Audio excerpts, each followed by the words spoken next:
Okay, so good evening once again. Oh, sorry.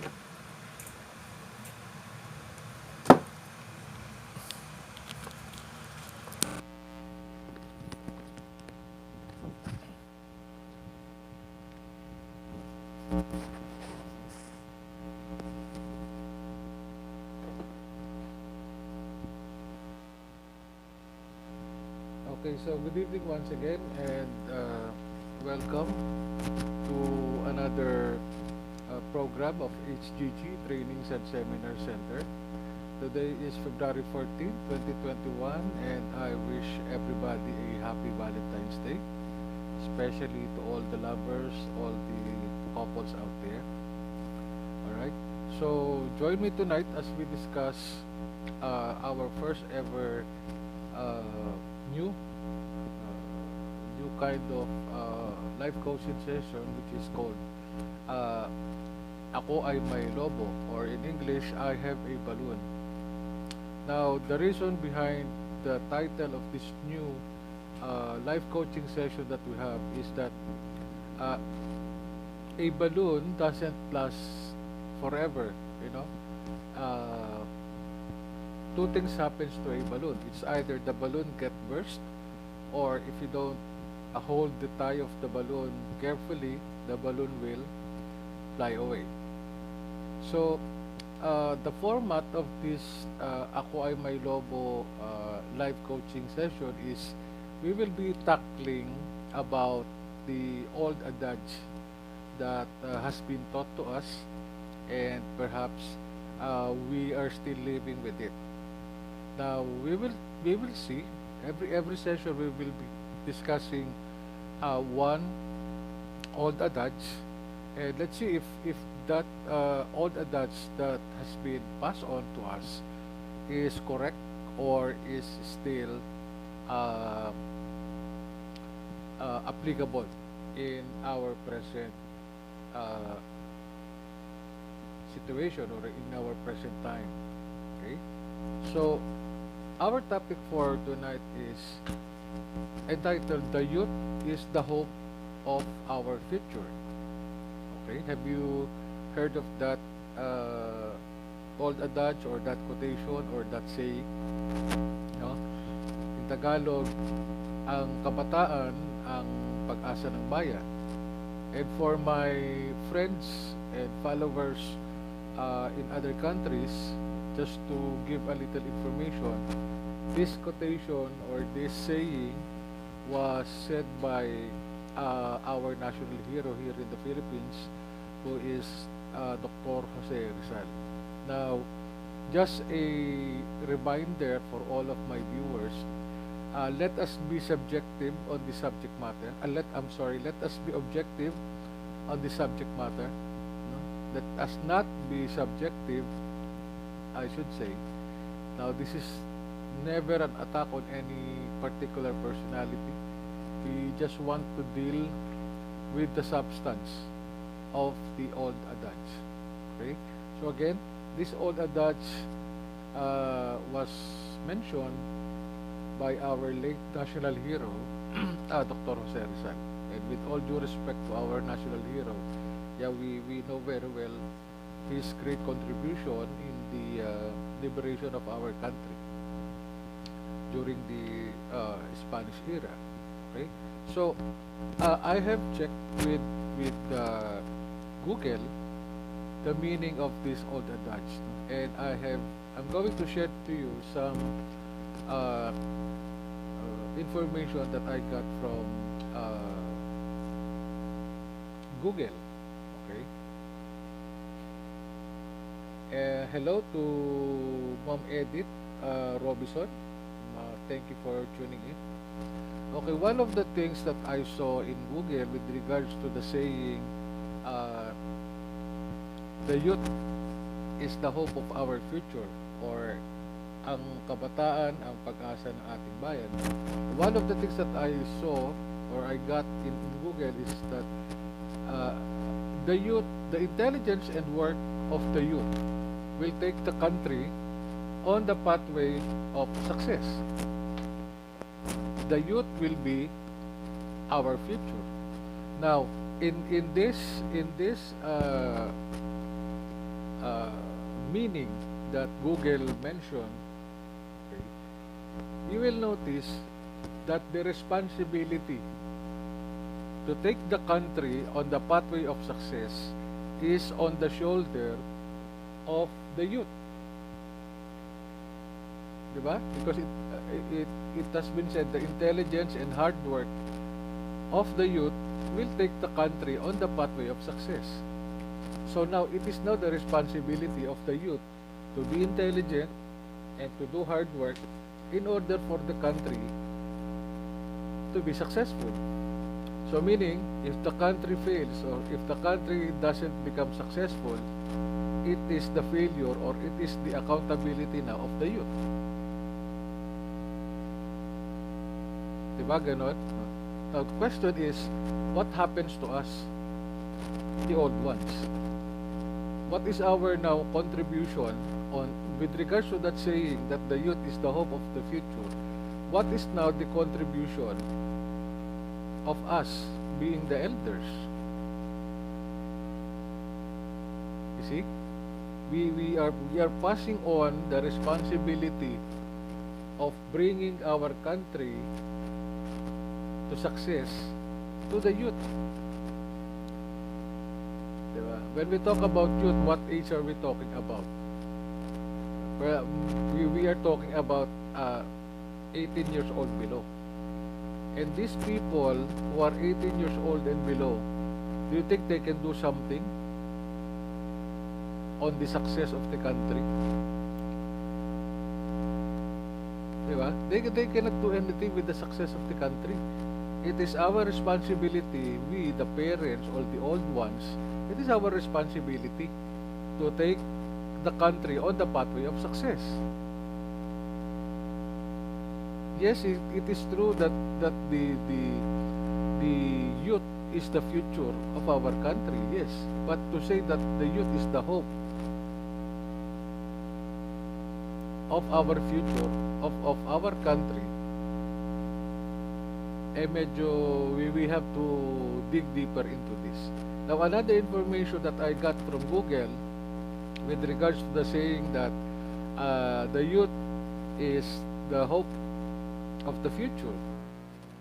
It says the quality of the youth determines the kind of future the nation will have. Okay, now my question here is, who develops or who molds the quality of the youth? Because it can never happen that the youth will have a certain quality without being influenced by the elders, by the parents, by the teachers. Diba? It won't be possible for any youth to just have this kind of quality. That's why the youth, they go to school. Even us, when we were young, we go to school because we want to be molded in a certain quality that would make us better citizens. Again, in this definition that Google mentioned, it is again the responsibility of the youth to have a good quality, because it will determine the kind of future of the nation. So again, when the nation fails in the future, the elders has nothing to do with it. We are bailed out. So what do we do when the country fails? Are we going to blame the youth? Are we going to blame them for not having a good quality that will bring the country to the pathway of success? Another information that I got from Google, it says the role of the youth is to renew and to refresh the current status of society. Or take a look. The role of the youth is to renew and refresh the current status of society. What can a 17-year-old youth do about renewing the country? Or about renewing or refreshing the current status of society? if we're going to say that it is the role of the youth to renew and refresh the current status of society, what does it mean? What does it tells us? It tells us that our current status of society is poor or needs improvement. Now, who made our current status of society poor or below what is necessary? Isn't it that we, the elders, are the one responsible why our current status of society right now is this way? Isn't it that it is us, the elders, who created this world that we do not want to live in? And now we're going to say that it is the role of the youth. So what then is our role? Why is it that it is not our role as elders to renew and refresh our current status of society when we are the ones who tainted our current status of society? Hindi naman, it is not the youth who made the system corrupt. It is the elders. So we are giving problems to the youth. How can they be our future or our hope if we are giving them problems that they have nothing to do? They have nothing to do with. Another thing that I got from Google is that the youth is expected to advance the current technology, education, politics, peace of the country. Diba, isn't it like funny to think that the peace of the country is the responsibility of the youth? What can a youth do about the peace of the country? What can a youth do about the politics in the country? What can the youth do about the education, the advancement of education? As youth, as students, we just take what is being taught to us. When we were young, do we have recall yourselves when we were young? Do we have the ability, the capacity, or the chance to amend any educational system in the country? No. Who are the inventors? Isn't it that the inventors are the elders, the elder ones? When Albert Einstein invented or discovered the law of relativity, he was not a youth. When Tesla invented this technology on electricity, he was not a youth. And all the other inventors, when they invented, they are at an older age. They are not 17 years old, they are not 18 years old. So how do we expect, and why do we expect the young people, the youth, to advance technology, to advance education, to advance politics? They cannot do that because they are still young. They can only do that when they become old, when they mature, when they pass, the age of, say, 30s or 40s.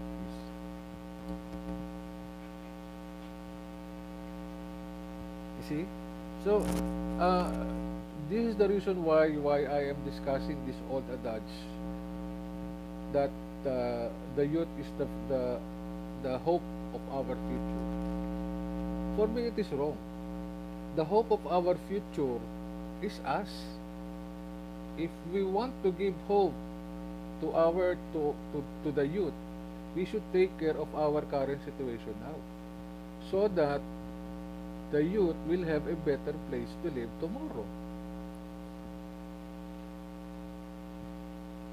How can this youth be a hope when when they become old, they will have to fix all the problems that we have created in our society. Diba? Gumagawa tayo ngayon bilang mga matatanda, gumagawa tayo ng magiging problema ng mga kabataan in the future. Tapos sasabihin natin, sila ang kabataan ng pag-asa ng bayan. Paano mangyayari yun? Sino ba ang nagpapatakbo ng bayan at the moment? Who is running the show right now? Who is running the government right now? Who is running the system right now? Who is running the society right now? Isn't it us, the old ones, the elders? The youth just follow. The youth just follow all the regulations or all the laws that we, the older ones, have created.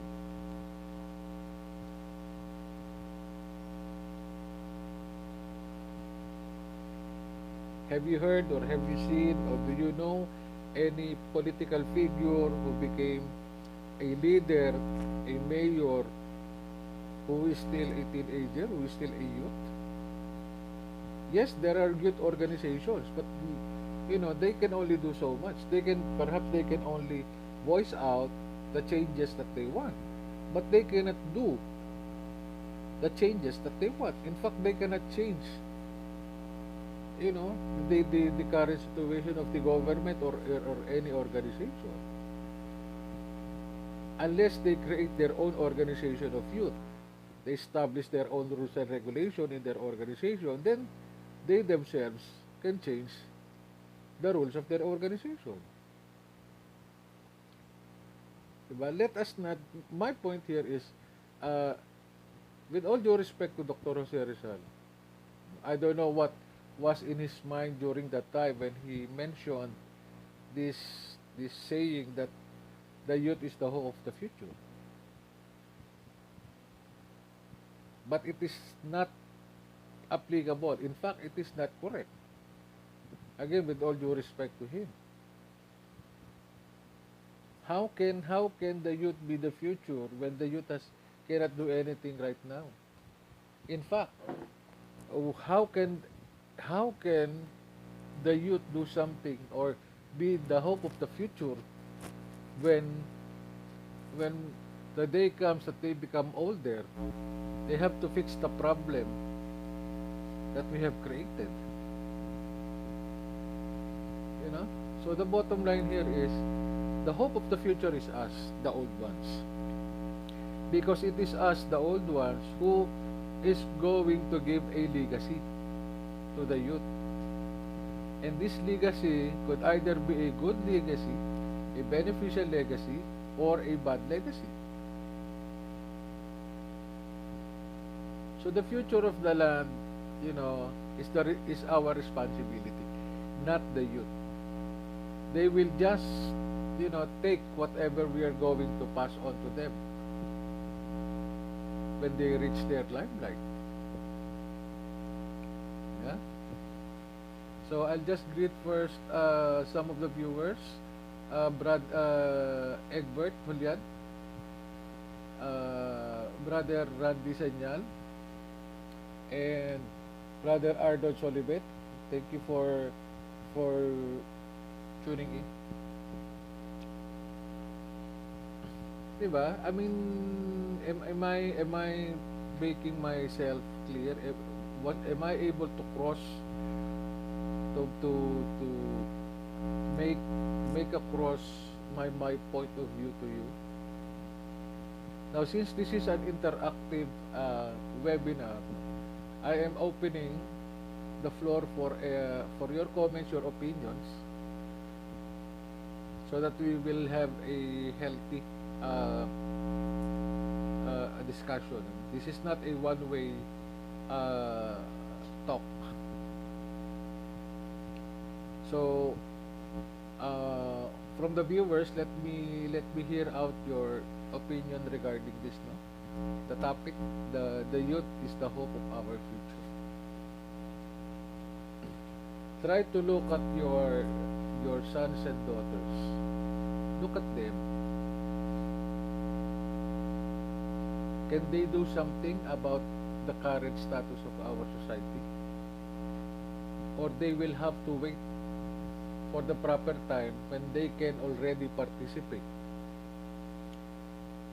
you know, in renewing and refreshing the current status of the society. You know, the first chance of any youth to uh, contribute in the renewal and refreshing of our current status is when they reach the age of 18.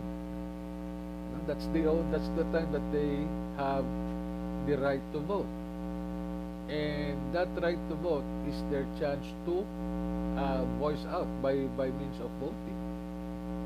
By then they can voice out their feelings, or you know, by way of choosing candidates who they think will bring the country to the pathway of success.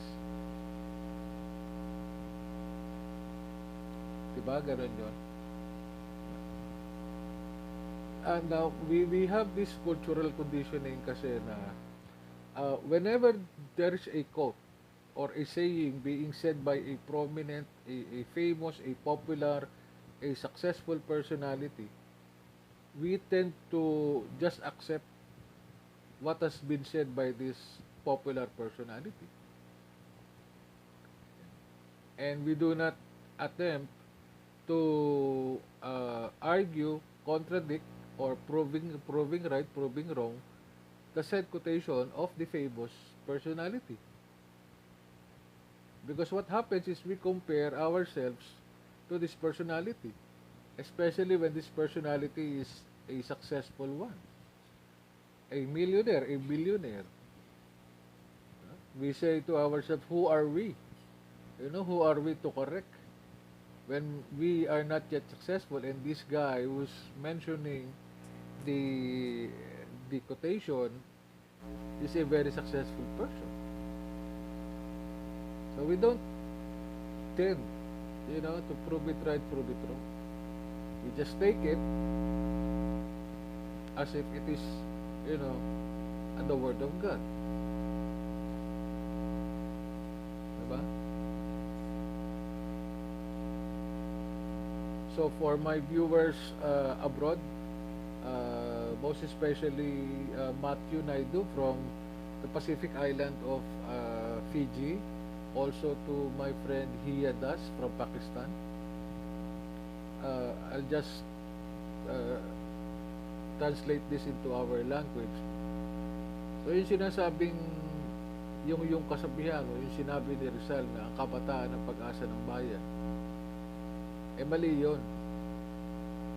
Maaring kasi 'di ba, pag umasa ka sa kabataan, meaning yung mga kapwa mo kayong matatanda na, wala ka nang makitang pag-asa. When you put your hope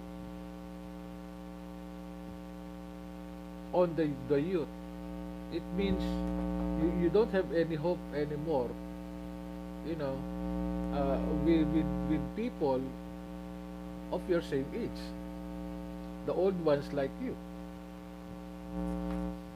Why will you throw the responsibility of a better future to the youth? It is our responsibility, responsibilidad natin yun, na yung kabataan magkakaroon sila ng magandang future. In what way? That it is our responsibility, you know, for this youth to have a better future or a bright future. Send them to school, educate them, fix the society.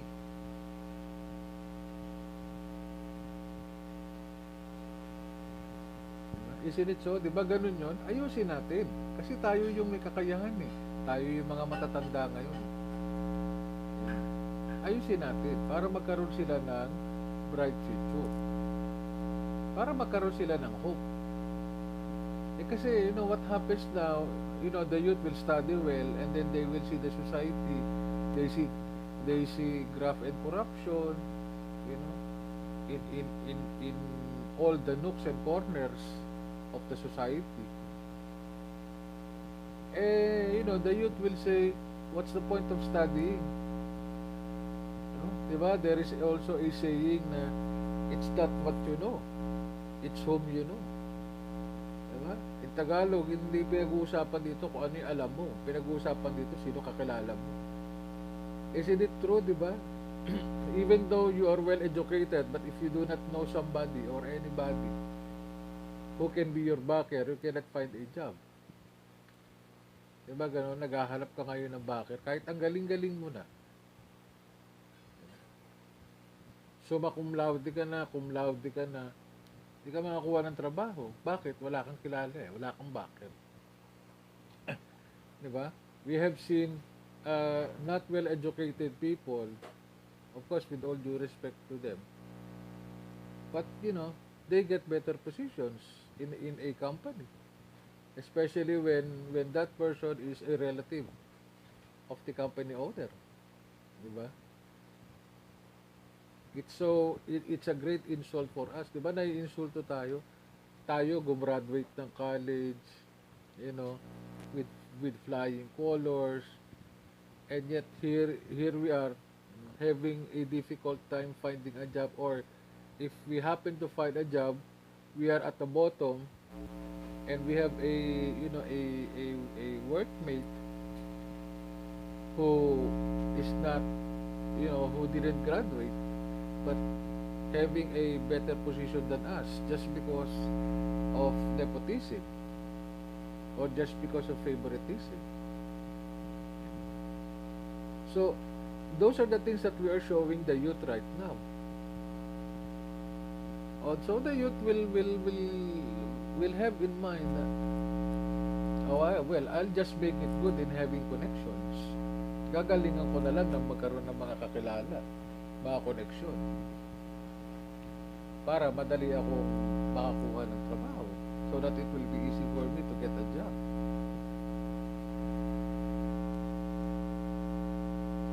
Diba?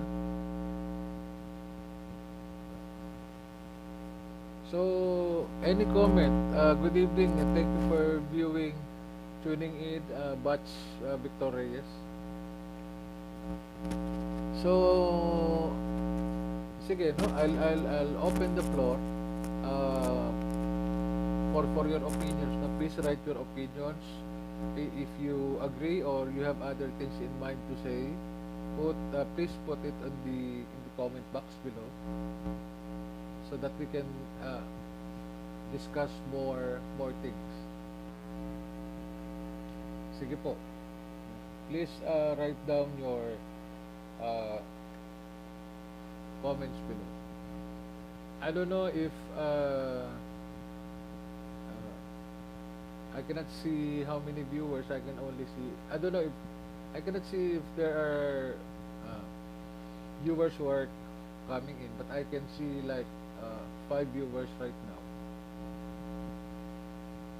So sige po, no? Mag-comment po kayo dyan on your opinions or your ideas. So this is our 3rd webinar in a row for this week.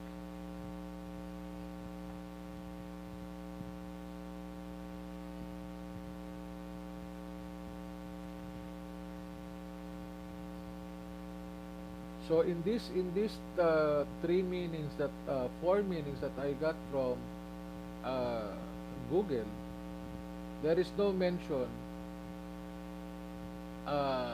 that the responsibility for a better future is ours. Everything is being thrown to the youth. So when the youth doesn't work hard or doesn't study hard and the country fails, it is the accountability of the youth. So the youth has to be blamed. It says the quality of the youth determines the kind of future the nation will have. But the question is, who is molding the youth for a certain good quality? And then it says the role of the youth is to renew and refresh the current status of society. How can they do that? What is our role? If this is now the role of the youth to renew and refresh the current status of the society, what is the role of the elders? What is our role?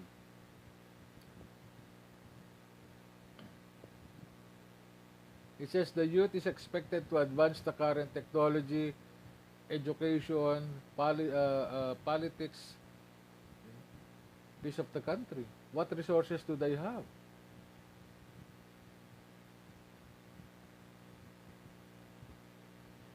Peace of the country, you're going to throw the responsibility of having peace in the country to the youth?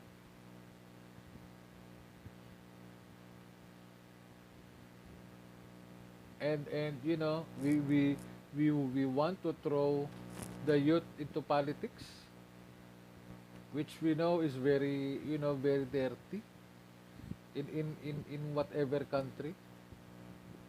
Even in a private sector, in corporations, there are also politics.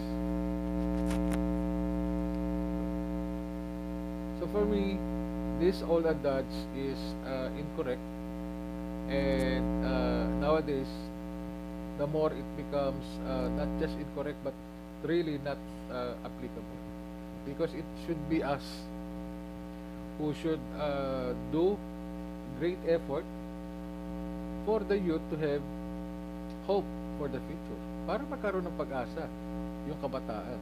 Tayo dapat yung mag-ayos ng ating current situation. Kasi pag hindi natin inayos yung current situation natin, mawawala ng pag-asa yung kabataan. Wala naman sila nakikitang ginagawa natin para magkaroon sila ng magandang mundo in the future, para magkaroon sila ng magandang community na gagalawan in the future. So let us show the youth that we, the elders, are doing something for them to have a bright future. Let us make in their eyes that it is us who is their hope. Pakita natin sa kabataan na tayo yung pag-asa nila. Kasi, because we are doing something, you know, to improve the status of our society. Diba ganon? It is our responsibility. The goodness of the government, the goodness of our society is our responsibility, not the youth. Never on the youth. You know? Let the youth enjoy. When it is their time, you know, when it is their time to run the country, to run the society, let them enjoy. Let us not pass on to them, you know, the problems that we are creating right now. We are destroying nature. We are corrupting the system. We do bribery. Nakikita nila yun eh. Di ba meron din kasabihan na ang nakikita ng mga ang ginagawa ng matatanda ay nakikita ng mga bata.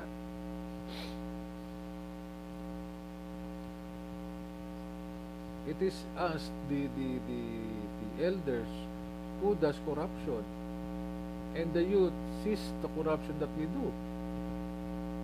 And so, what gets in the mind of the youth is, oh, it is normal to be corrupt.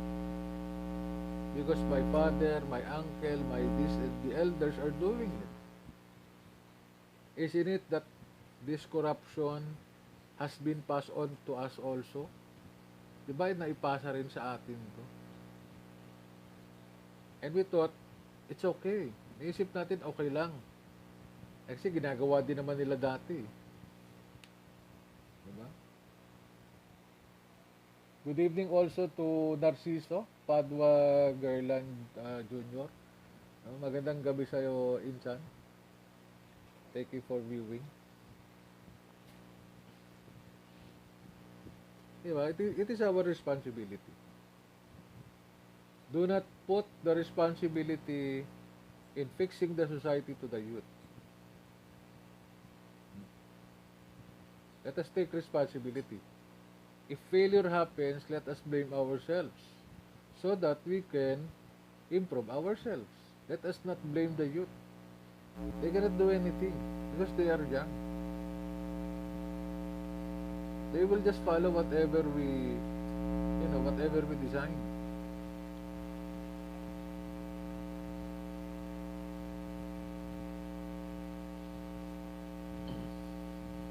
ba? Sige po, put down your comments on the comment box. Any question or anything that you would like to discuss in relation to the topic that we have.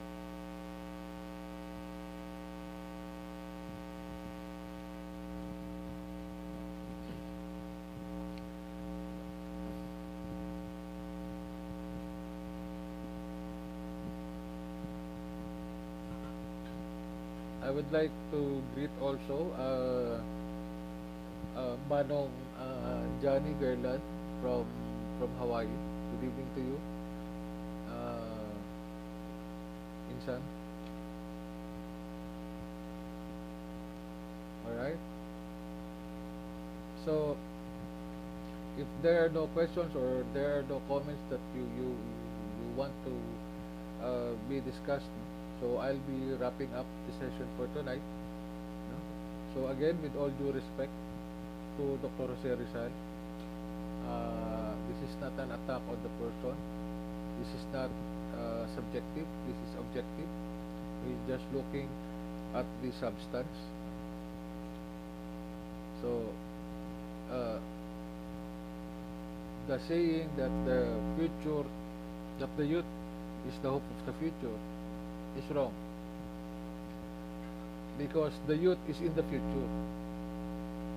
So the hope of the youth and the hope of the future is us. It's we, the elders. So it is our responsibility to create a happy environment, a good system, a better world for the youth to live in the future. Alright, so with that, I would like to end our session for tonight. So, thank you very much for viewing. Please do like and share this video so that we can reach more people, we can enlighten and empower more people. Okay, so stay safe. Thank you very much for tuning in. I wish you well and glory be to the Father. Thank you.